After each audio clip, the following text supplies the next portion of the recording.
Hi, everybody. I'm sitting here with Tom Curley, one of our faculty at Atlantic University, and many other positions that he holds as well, which Tom will talk about in just a minute. So I want to open this up because Tom really has been around for 21 years and has seen the university change and ebb and flow and evolve over the years. So hi, Tom. How are you? Nice to see you. Good. Great to see you, Rachel. Thank you.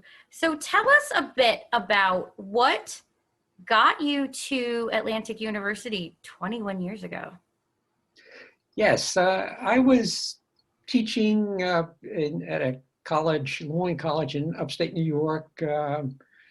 My background is philosophy, and I taught courses in the philosophy department and in the education department.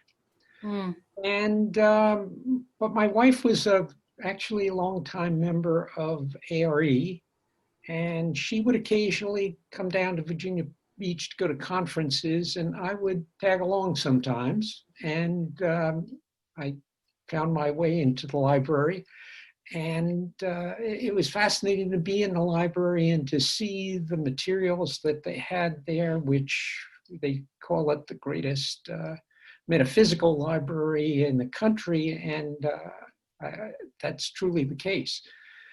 So one time we saw an ad in Venture Inward. They were looking for a visiting scholar, and I was coming up for a sabbatical anyway, so we thought, well, why not give it a shot? So I applied, came down and visited, and ended up as visiting scholar in 1990. As part of that, I had to teach a course and to make a formal presentation to the community. And it was interesting that at that time, the Atlantic University was a residential college, basically. And the faculty were what I would call primarily Casey people. People like Mark Thurston and Henry Reed and Ray Mathis, who's been here longer than I have. So it was kind of an interesting place for me. And I ended up teaching a course called Spiritual Philosophies and the Nature of Humanity. This was a Mark Thurston course, and he would use his three examples were Casey, Ouspensky, and Rudolf Steiner. So to accommodate my interests, we changed it from to Casey, William James, and Alfred North Whitehead. So I came into this course knowing barely anything about Casey.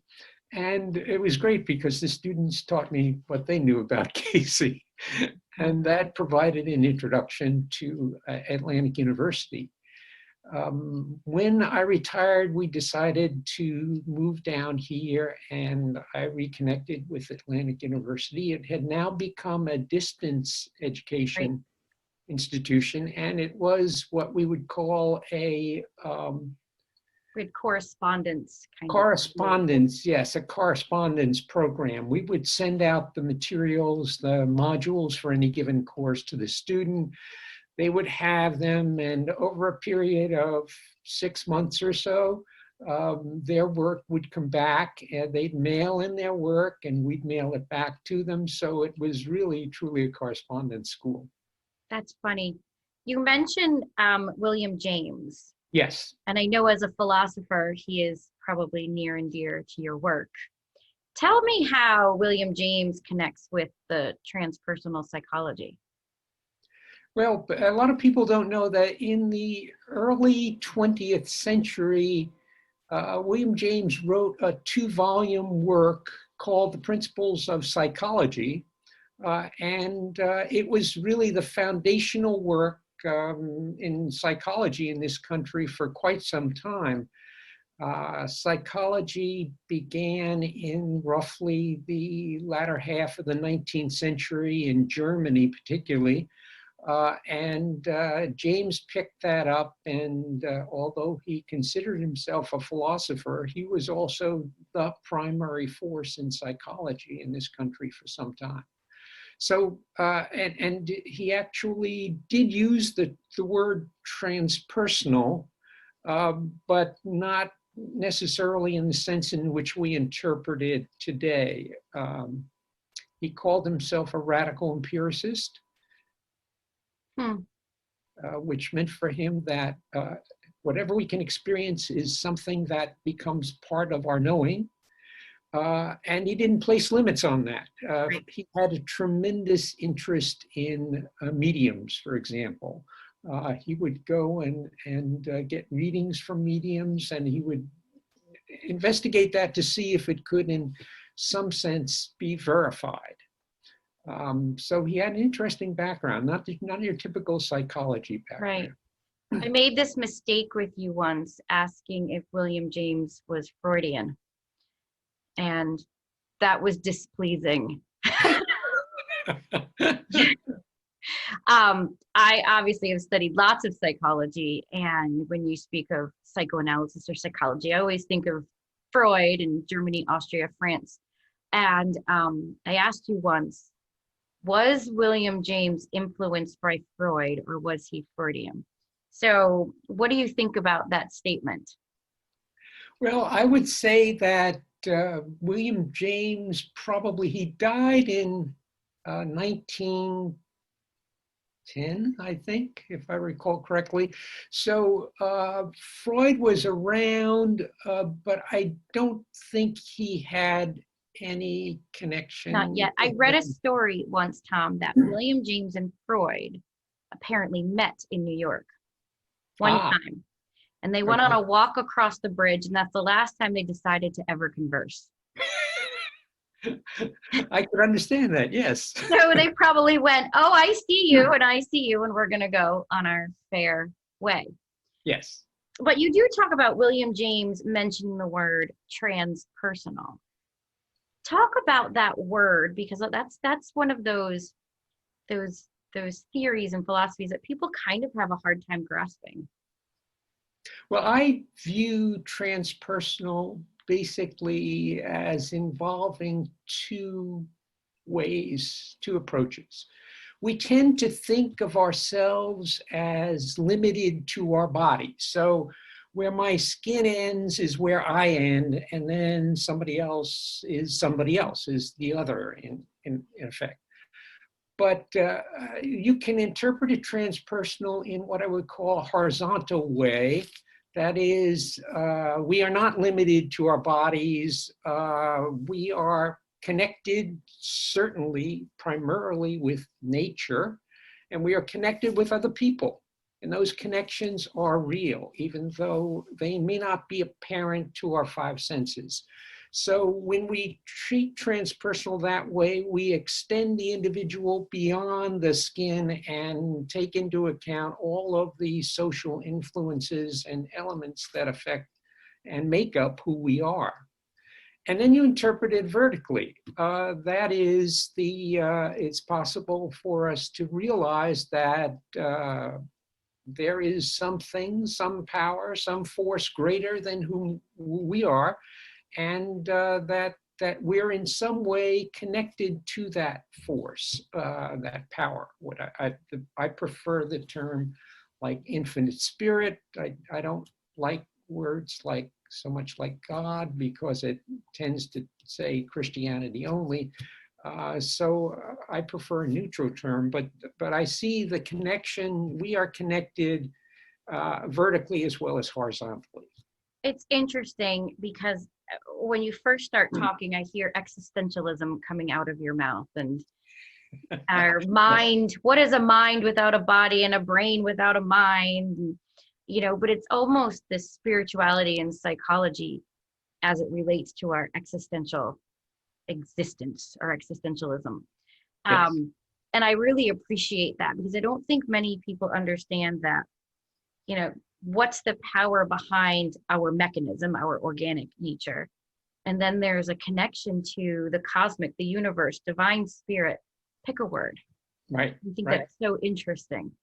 Do you incorporate, well, you taught a spiritual philosophy course, so obviously you incorporated philosophy into that course. How did that feel coming from a Catholic school and then switching, moving, evolving into Atlantic Well, University? What did that feel like for you? well, it presented, by then I was pretty much making my way out of Catholicism.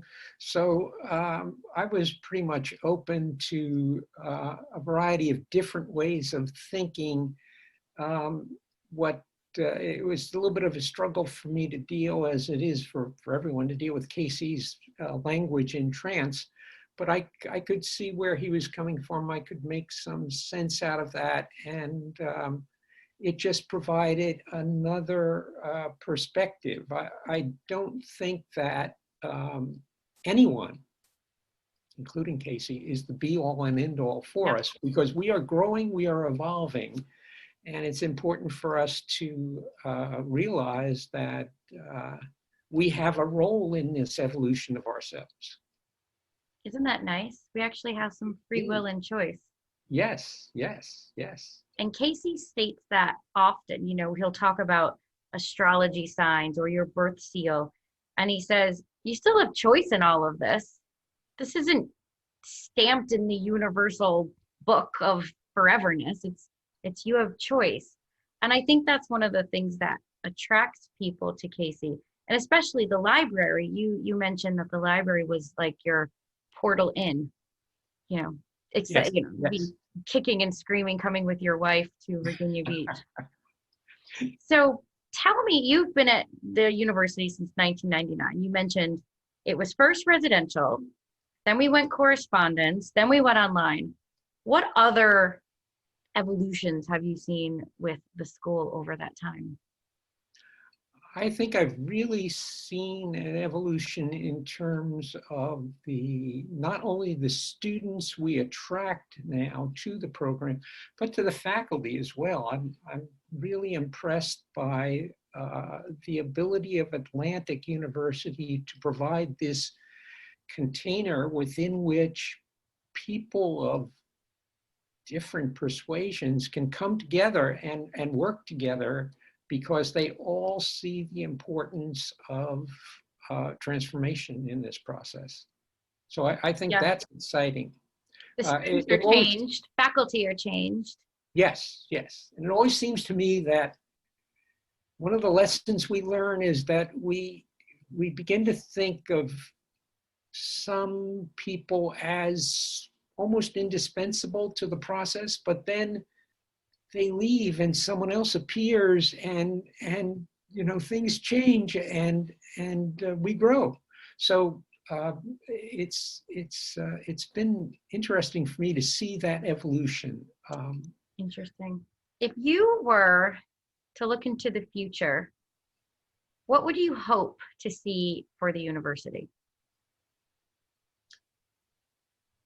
I think there is a broader audience out there that we can attract, and I would see us considering seriously the idea of a bachelor's completion program with probably a major in psychology, because there are a lot of people in colleges who are not very happy with where they are. And, we attract students now at the master's level, and I think we could attract students at a lower level. And that would be a bridge to what is probably a dream for a number of people. I'm always reluctant to talk about this, but a bridge to the possible having of a PhD program. We know that a PhD program is not terribly cost efficient, but if we had an undergraduate completion program that provided sufficient resources to support such a program, that might be an interesting way to go in the future. Keep everybody in-house. And, I do get a lot of phone calls from students being in the administration, and they ask if we have this bachelor's completion program. And it's exactly what you're talking about. And I was in this boat too. I started a degree in philosophy for my undergrad, or in psychology in my undergraduate degree, and it was not where I wanted to be. So I moved over to humanities, which was full of philosophy and literature and history and art. And I felt like that was a really kind of inclusive education. I wasn't being trained to do anything, which is why I have more in other degrees now, but it was a way in which to actually learn. And I think that's what people are looking for. They want to learn and they want to experience themselves, their interconnection to each other and the universe. And I think we could provide that someday. Will you be around for that? I might very well. I was going to say that brings us back to the really basic premise of Western philosophy, which is know thyself. There are a lot of people who are struggling to understand who they are in this world, particularly these days. We're in a difficult place in the world, aren't we? We are, but we'll get through. Don't we always? Somebody does. Somebody does. Well, thank you so much, Tom, sitting with you and chatting. I think we're going to have to do this again and talk more Freud versus James, maybe. Oh, okay. That sounds good. Well, thank you for your assistance with all of this. It's been a delight. You're welcome. All right, Tom, until next time. Yes.